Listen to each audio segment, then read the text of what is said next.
Assalamualaikum warahmatullahi wabarakatuh. Alhamdulillahi rabbil alamin wa bihi nasta'in ala umuri dunya waddin. Asyhadu an la ilaha illallah wa asyhadu anna Muhammadan abduhu wa rasuluh. Allahumma shalli wa sallim wa barik ala nabiyyina Muhammadin sallallahu alaihi wasallam wa ala alihi wa ashabihi wa man tabi'ahum bi ihsanin ila yaumiddin. Amma ba'd. Bapak dan Ibu, saudara-saudara sekalian, rahimakumullah. Puji dan syukur hanya milik Allah Subhanahu wa taala. Salam dan salawat untuk baginda Rasulullah sallallahu alaihi wasallam. Senang sekali ketemu dengan Bapak Ibu kembali pada pokok pembahasan kali ini tentang apa sih sebenarnya beda puasanya ular dan ulat. Mudah-mudahan dari sini nanti kita akan bisa mendapatkan hikmah atau pelajaran yang ada di dalamnya. Mari kita simak bersama-sama.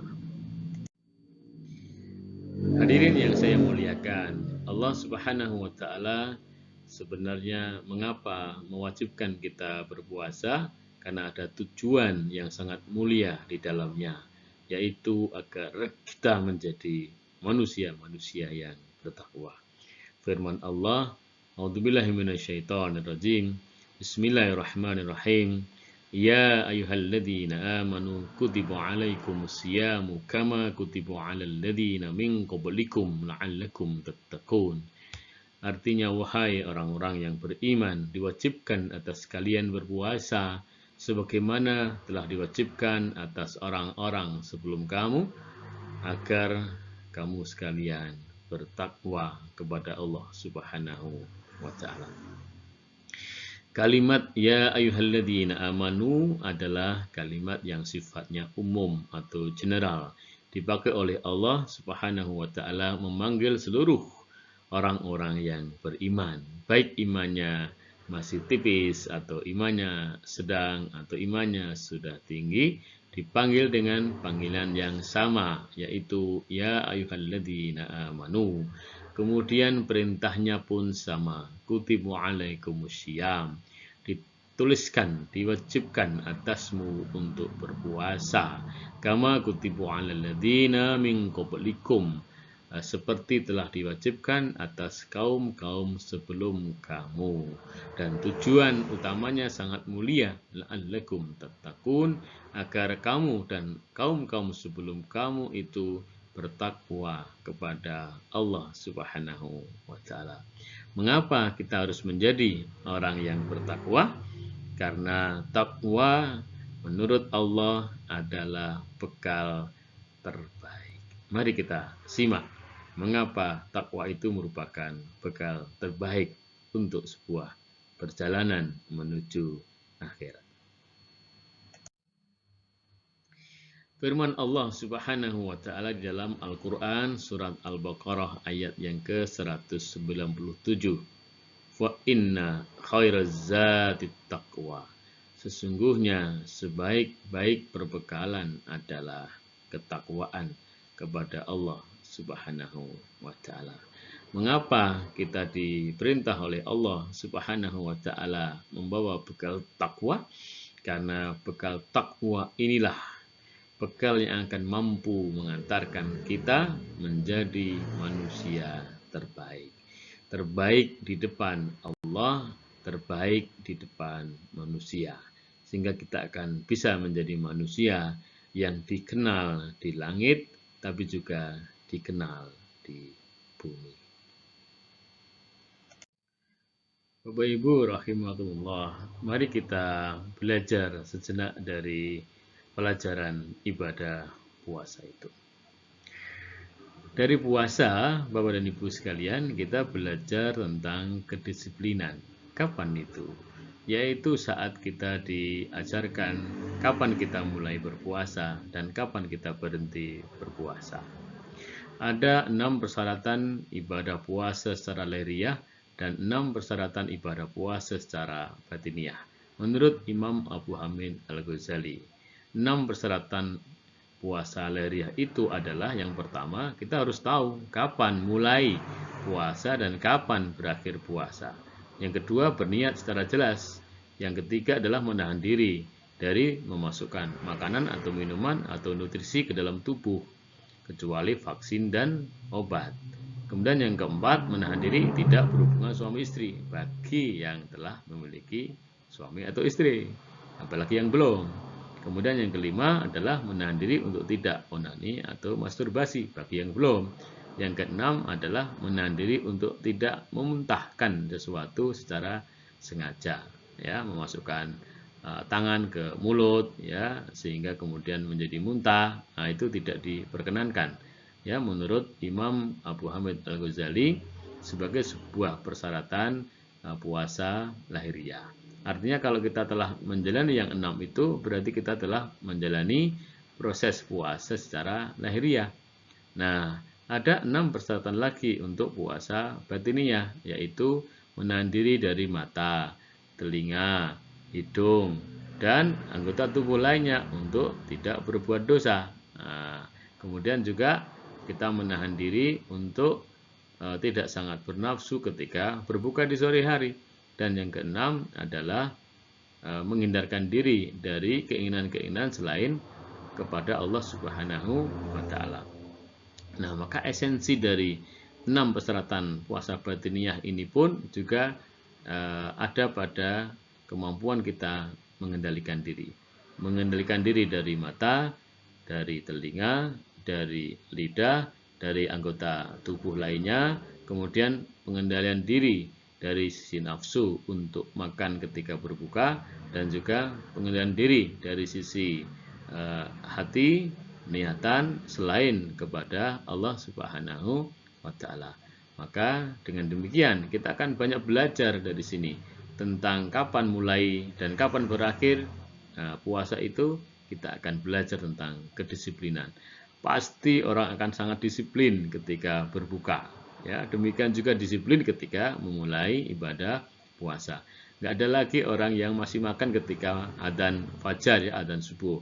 Tidak ada lagi orang diam diri tidak mengambil makanan atau minuman ketika waktu maghrib tiba. Nah, maka kedisiplinan orang berpuasa, khususnya saat mulai puasa dan saat mengakhiri puasa, ini saya kira bisa menjadi tradisi baik, kebiasaan baik yang kita bisa terapkan untuk kegiatan atau aktivitas lainnya. Demikian juga pengendalian diri tadi, pengendalian diri dari makanan, minuman, pengendalian diri dari mata, hidung, telinga, ya, lidah, anggota tubuh yang lainnya untuk tidak melakukan hal-hal yang sifatnya buruk atau kemaksiatan.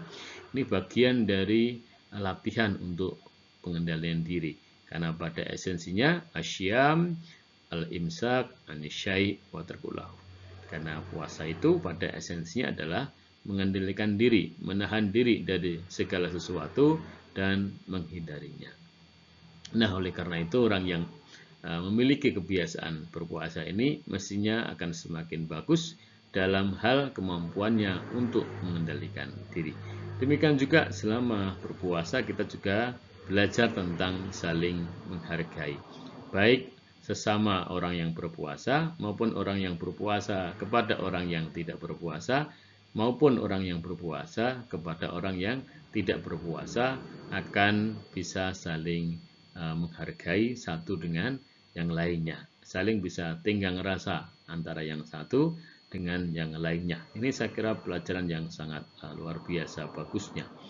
Di dalam bulan puasa atau Ramadan kita juga dibiasakan oleh nuansa untuk bisa berbagi dengan sesama. Ya, selama bulan Ramadan kita diperingan untuk berbagi.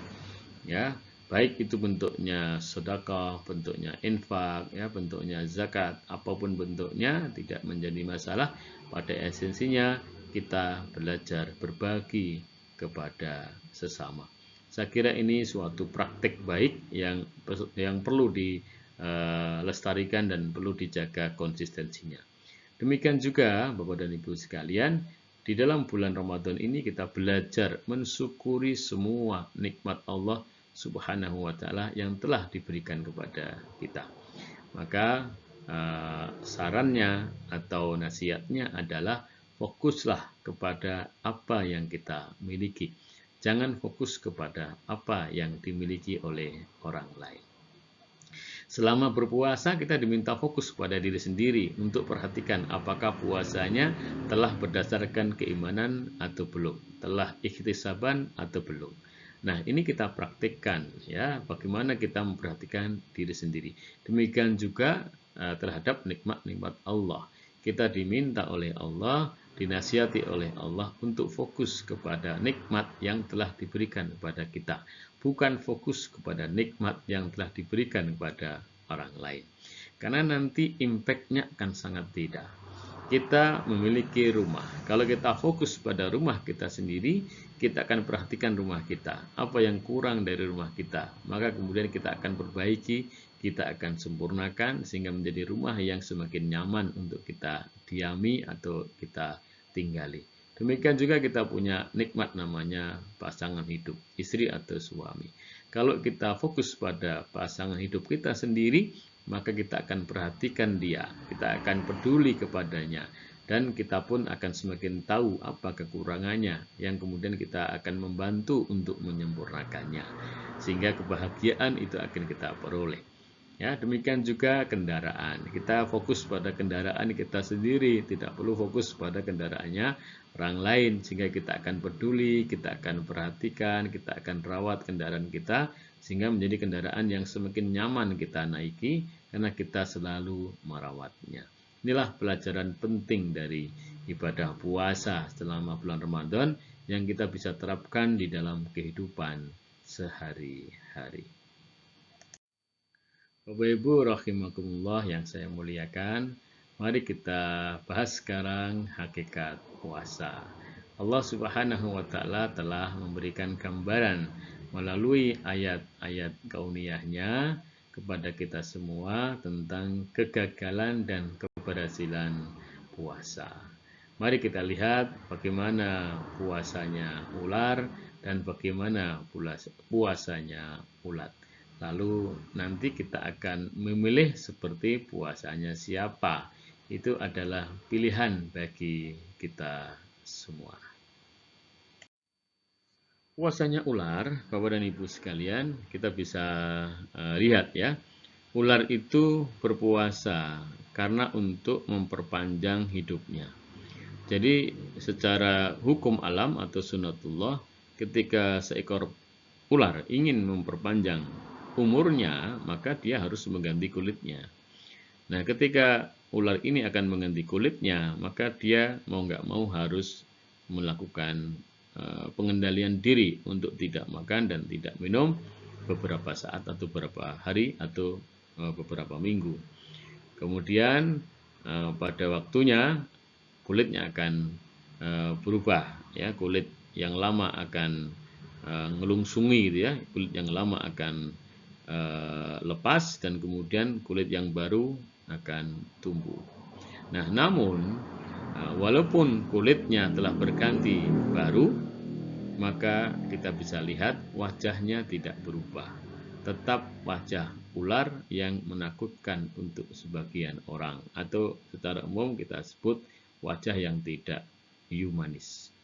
Nah, yang kedua adalah makanannya. Makanan ular tidak berubah sebelum dan setelah berganti kulit, yaitu suka makan yang banyak dan kemudian istirahat untuk beberapa hari tidak makan.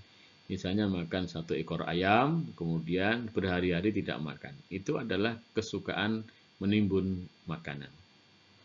Yang ketiga adalah sifat dan tabiatnya yang tidak berubah sebelum dan sesudah berganti kulit, yaitu tetap memiliki sifat dan tabiat yang buas dan suka makan hewan lainnya, atau suka makan temannya sendiri, gitu ya, yang sesama hewan maksudnya.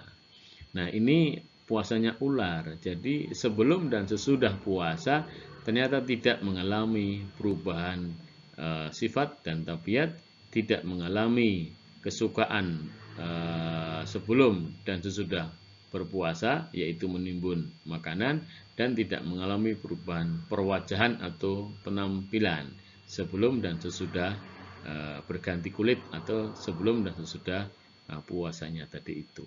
Nah, ini merupakan ayat kauniyah, ayat dari Allah Subhanahu wa taala yang tidak berhuruf tapi berwujud dan bisa dibaca untuk menjadi pelajaran kita semua, Jangan sampai puasa Ramadan kita hanya seperti puasanya ular, sudah selesai kita kerjakan, namun kita tidak mendapatkan pelajaran apa-apa, kita tidak mengalami perubahan apa-apa, tapi hanya memiliki satu saja, yaitu usianya tetap ada, ya, tetap bernafas, tetap hidup seperti ular tadi, tetap bernafas, tetap hidup, namun tidak mengalami perubahan apa-apa. Bapak Ibu sekalian, mari kita perhatikan sekarang bagaimana puasanya ulat itu, ya. Mengapa ulat berpuasa? Karena ulat ingin mengubah dirinya menjadi kupu-kupu. Nah, oleh karena itu ulat harus menjalani proses pengendalian diri, tidak makan, tidak minum untuk beberapa saat. Sampai ulat itu berubah menjadi kepompong dan kemudian menjadi kupu-kupu. Nah, mari kita perhatikan ya, sebelum berpuasa wajahnya ulat. Setelah berpuasa berarti berubah menjadi kepompong dan kupu-kupu. Yang wajah kupu-kupu itu sangat berbeda dengan wajahnya ulat. Jadi ada proses transformasi perwajahan dari sebelum berpuasa menjadi lebih baik setelah berpuasa. Sebelum berpuasa tidak menarik, ya, kemudian setelah berpuasa menarik. Ini pelajaran pertama, ya. Nah, maka sebagai bentuk ilustrasi keberhasilan puasa Ramadan seseorang adalah akan mengalami perubahan perwajahan, perubahan penampilan, dan juga perubahan penampilan komunikasinya, maksudnya termasuk di sini ya, bahwa sebelum berpuasa bisa jadi perwajahannya, penampilannya tidak ada bedanya dengan orang lain yang tidak melakukan ibadah puasa, ya. Nah, setelah berpuasa ternyata dari si penampilan sangat beda, ya. Tampilan wajahnya semakin terlihat bersih, cara berpakaiannya semakin terlihat bahwa dia adalah seorang muslim. Dari sisi berkomunikasinya semakin terlihat, dari kalimat-kalimat yang muncul dari lidahnya semakin terlihat menunjukkan bahwa dia seorang muslim. Ketika lihat yang menakjubkan, dia akan terlontar dari mulutnya secara otomatis, Masya Allah. Ketika sedih, subhanallah, astagfirullah, innalillah, itu ya. Nah, ketika dia berjanji, itu secara otomatis keluar dari lidahnya, insya Allah. Maka dari penampilannya, dari gaya komunikasinya, itu nama lain dari sisi perwajahan ya, mengalami perubahan yang sangat signifikan. Inilah keberhasilan puasa Ramadan bagi seseorang, seperti berhasilnya ulat mengubah wajahnya menjadi kupu-kupu. Yang kedua adalah ketika ulat itu belum berpuasa, ya, maka dia sangat rakus. Makanannya apa? Daun. Dan bisa jadi daun satu pohon dia habiskan semua itu. Nah, namun setelah berubah menjadi kupu-kupu, maka menjadi sangat selektif. Daun nggak mau lagi makan, bunga aja nggak mau lagi makan. Dia hanya makan sari dari bunganya, madu dari bunganya. Ya, nah maka inilah sifat tabiat yang sangat baik, ya, ditunjukkan setelah mengalami proses puasa, setelah mengalami proses pengendalian diri, maka ternyata menghasilkan suatu karakter, suatu sifat, suatu tabiat yang sangat mulia. Sebelumnya rakus, kemudian menjadi sangat terkendali, ya, tidak rakus lagi, menjadi sangat selektif untuk urusan makanan dan minuman. Nah, ini pelajarannya Bapak dan Ibu sekalian, orang-orang yang berhasil puasanya maka tidak lagi menjadi rakus untuk urusan harta. Tapi dia akan sangat selektif untuk urusan harta, dan dia sangat berqanaah atas nikmat Allah Subhanahu wa taala. Orang ini juga memandang bahwa harta itu penting gitu ya. Tidak ada yang berkata bahwa harta itu tidak penting. Harta itu sangat penting ya. Kenapa? Dengan harta dia bisa berbuat apa saja ya, baik untuk keburukan maupun untuk kebaikan. Dengan harta bisa dilakukan. Nah, namun orang-orang yang berhasil puasanya, dia akan sangat selektif ketika mencari harta dan ketika menerima harta itu dari orang lain. Dia pastikan caranya halal, substansinya halal, dan nanti dibelanjakan pun dalam kebaikan, dalam hal yang halal. Itulah seseorang yang berhasil puasanya sangat selektif ya terhadap harta. Tidak semua harta dia akan terima kalau tidak jelas halal dan tidaknya. Ya, tidak semua harta dia akan gunakan ya, kecuali untuk urusan kebaikan dan untuk urusan peribadatan kepada Allah Subhanahu wa taala. Inilah sifat dan tabiat seseorang yang berhasil dengan puasanya. Nah, jadi Bapak Ibu sekalian, sangat nyata sekali perbedaan keberhasilan puasanya ulat ini dengan puasanya ular. Sama-sama mereka berpuasa, namun ulat mampu mengubah perwajaan fisiknya menjadi lebih baik dan juga mampu mengubah perwajahan non-fisiknya, yaitu sifat dan tabiatnya menjadi jauh lebih selektif, jauh lebih baik ya dibanding dengan sebelumnya. Beda dengan ular yang sebelum dan sesudah puasa, sifat dan tabiatnya tidak berubah, wajahnya pun tidak berubah. Nah, mudah-mudahan dengan kedua ilustrasi ini mampu memberikan inspirasi kepada kita sehingga kita bisa memperoleh keberhasilan puasa seperti keberhasilan puasanya ulat yang mampu mengubah perwajahan penampilan kita dan juga mampu mengubah sifat dan tabiat kita menjadi manusia-manusia yang lebih baik dibanding dengan sebelumnya. Dan inilah mengapa salah satu alasan mengapa kita diperintahkan oleh Allah Subhanahu wa taala supaya menjalani ibadah puasa ini agar menjadi orang-orang yang bertakwa, yang disimbolkan dengan perubahan wajah dan perubahan karakter atau perubahan sifat dan tabiat menuju kepada kebaikan. Karena pada esensinya ketakwaan isinya adalah sebuah kebaikan. Tidak ada ketakwaan ketika tidak ada kebaikan di dalamnya. Nah, itulah Bapak dan Ibu sekalian secara sekilas perbedaan secara nyata puasanya ular dan puasanya ulat. Mudah-mudahan apa yang tadi kita bahas Bapak dan Ibu sekalian mampu memberikan pelajaran terbaik pada kita sehingga kita bisa menjalani sisa-sisa hari di dalam bulan Ramadan ini dengan optimal ya, dengan baik. Kita bisa mengisinya dengan ibadah puasa yang semakin berkualitas sehingga nanti mampu menghasilkan perubahan diri kita masing-masing.